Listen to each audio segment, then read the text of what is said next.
And next ఇంకా ఆరోపణలు ఎదుర్కొంటున్న వాళ్ళు యాక్చువల్లీ వీళ్ళు ఎఫ్ఐఆర్లో లేరు, A6 వరకే మెన్షన్ చేశారు. నేను అందుకే అంటుంది, మీరు అన్నారే ఇప్పుడు సూత్రధారులు వీళ్ళ వెనకుండి చేయించింది ఎవరు అనేది. ఆ చేయించిన వ్యక్తులు పెద్ద స్థాయిలో ఉన్న వాళ్ళు కూడా అయి ఉండొచ్చు కదా. ఖచ్చితంగా ఉండొచ్చు. సీఎం కూడా అయి ఉండొచ్చు, గత సీఎం ఉండొచ్చు. ఎందుకంటే ఫోన్ ట్యాపింగ్ వ్యవహారం అయితే సీఎంకి అత్యంత సన్నిహితంగా ఉన్న వాళ్ళు కూడా అయి ఉండొచ్చు. అందులో అదేం ఉండదు. ఇన్వెస్టిగేషన్లో ఇక్కడ వస్తున్న ఇన్పుట్స్ ప్రకారం వాళ్ళందరూ కూడా ఇందులో చేరుతారు. ఓకే, ఇప్పుడు ప్రస్తుతం ఇందాక మీరు అన్నట్టు A6 ఎవరు అనేది మన క్లారిటీ రావట్లా. అయితే I news channel chairman Shravan Rao అయి ఉండొచ్చు. శ్రవణ్ రావు ఇక్కడ రాకపోయి ఉండొచ్చు. శ్రవణ్ రావు జంప్ అయ్యి A3 A4 కూడా వెళ్ళిపోవచ్చు, కూడా మారచ్చు. ఓకే, A6 ఎవరు అనేది ప్రస్తుతం మనకు డౌట్ఫుల్ గా ఉంది. మాజీ మంత్రి ఎర్రబల్లి దయాకర్ రావు పేరు ప్రముఖంగా వినిపిస్తుంది. ఇక్కడ వీళ్ళెవరు ఇప్పుడు బీఆర్ఎస్ నేతలు ఇద్దరు A6 A7 ఇద్దరు అలిగేషన్స్, A6 A7 A8 అన్నట్టు, A7 A8 అన్నట్టు.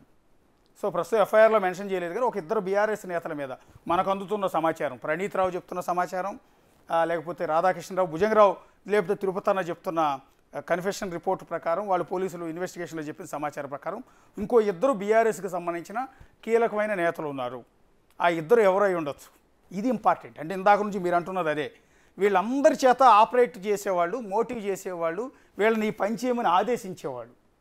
అది బీఆర్ఎస్ భవన్లో ఉండి చేయించవచ్చు, కేసీఆర్ ఇంట్లో ప్రగతి భవన్లో ఉండి చేయించవచ్చు, ఫామ్ హౌస్లో ఉండి ఇచ్చి ఉండొచ్చు. ఎవరు ఆ ఇద్దరు వ్యక్తులు అయి ఉండొచ్చు. అక్కడ ఒక ఎంపీ పేరు వినిపిస్తుంది. గత ప్రభుత్వంలో కేసీఆర్కు సన్నిహితంగా ఉండి ప్రతిదీ వెనుక నుండే నడిపించే వ్యక్తి పేరు వినిపిస్తుంది. అంటే కేసీఆర్కి హోల్ అండ్ సోన్స్ తానే, తానే. ఈవెన్ కేసీఆర్ భోజనం చేయాలన్నా తనే, ఈయనే పక్క నుండి పెట్టాలి. ఆ వ్యక్తి పేరు వినిపిస్తుంది. ఆ వ్యక్తి పేరు సంతోష్ రావు అనే ఆరోపణలు ఉన్నాయి. అంటే పోలీస్ వర్గాలు వస్తున్న సమాచారం ప్రకారం రెగ్యులర్గా కేసీఆర్ ఏ ఫోన్ మాట్లాడాలన్నా సంతోష్ రావు దగ్గర నుంచే ఫోన్ వెళ్తుంటుంది. ఎందుకంటే సంతోష్ రావు వెళ్తేనే ఏ ఎమ్మెల్యేకు ప్రగతి భవన్లో గేట్లు తెరుచుకుంటాయి, ఏ మంత్రికైనా ప్రగతి భవన్లో గేట్లు తెరుచుకుంటాయి. సంతోష్ రావు క్లోజ్ అంటే క్లోజ్. డీజీపీ అప్పుడు పనిచేసిన డీజీపీలో అనురాగ్ శర్మ కావచ్చు, మహేందర్ రెడ్డి కావచ్చు, అంజనీ కుమార్ కావచ్చు, వాళ్ళందరినీ కూడా మీకు సార్ పిలుస్తున్నారు, అత్యవసర మీటింగ్ ఉంది అంటేనే సంతోష్ రావు ఫోన్ చేస్తేనే వాళ్ళు ప్రగతి భవన్లకు ఎంట్రీ అయ్యే పరిస్థితి. సో కీలకంగా వ్యవహరించాడు. ప్రగతి భవన్ వ్యవహారాల్లో అత్యంత కీలకమైన వ్యక్తి సంతోష్ రావు అనే ఆరోపణలు ఉన్నాయి. ఎందుకు చాలామంది బీఆర్ఎస్ నేతలు చెప్తుంటారు సంతోష్ రావే ప్రతిదీ చక్కబెడతారు, కనీసం ఒక పోలీస్ స్టేషన్ సిఐకి ఫోన్ చేయాలన్నా సంతోష్ రావే ఆయనకు అనుకూలంగా ఎఫ్ఐఆర్లు నమోదు చేయించడం, మిగతా వ్యవహారాలు చక్కబెట్టడంలో కీలక పాత్ర పోషించడాన్ని వాళ్ళ నేతలు ఆరోపిస్తున్నారు. ఇప్పుడు ప్రణీత్ రావు పోలీసు విచారణలో మీరు చెప్పిన సంతోష్ రావు పేరు చెప్పాడా?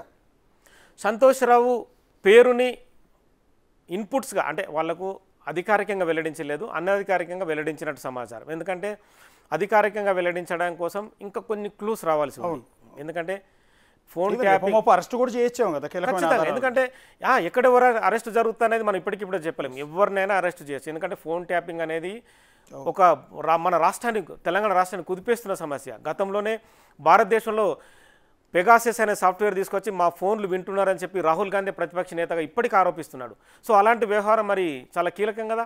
ఇజ్రాయెల్ నుంచి ప్రైవేటు డివైస్ తెప్పించడం ఏంటి, కేంద్ర హోంశాఖ అనుమతి లేకుండా బెడ్రూమ్లో భార్యాభర్తలు మాట్లాడుకుంటున్న సంభాషణలు కూడా వినడం ఏంటి, ఇలాంటి అంశాలు చాలా కీలకంగా వ్యవహరిస్తాయి. హవాలా సొమ్ముల్ని, మిగతా వజ్రాల వ్యాపారులు, బంగారం వ్యాపారులు, రియల్ ఎస్టేట్ వ్యాపారులని అక్రమంగా, అంటే కొంతమంది వైట్ మనీ కాక బ్లాక్ మనీ తరలిస్తుంటూ ఉంటారు లావాదేవీల భాగంగా, అలాంటి సంభాషణలు కూడా విని డబ్బులు లాక్కున్న సందర్భం. మరి ఇది ఎలా చూడొచ్చు? ఇది చాలా సీరియస్ వ్యవహారం ఇది.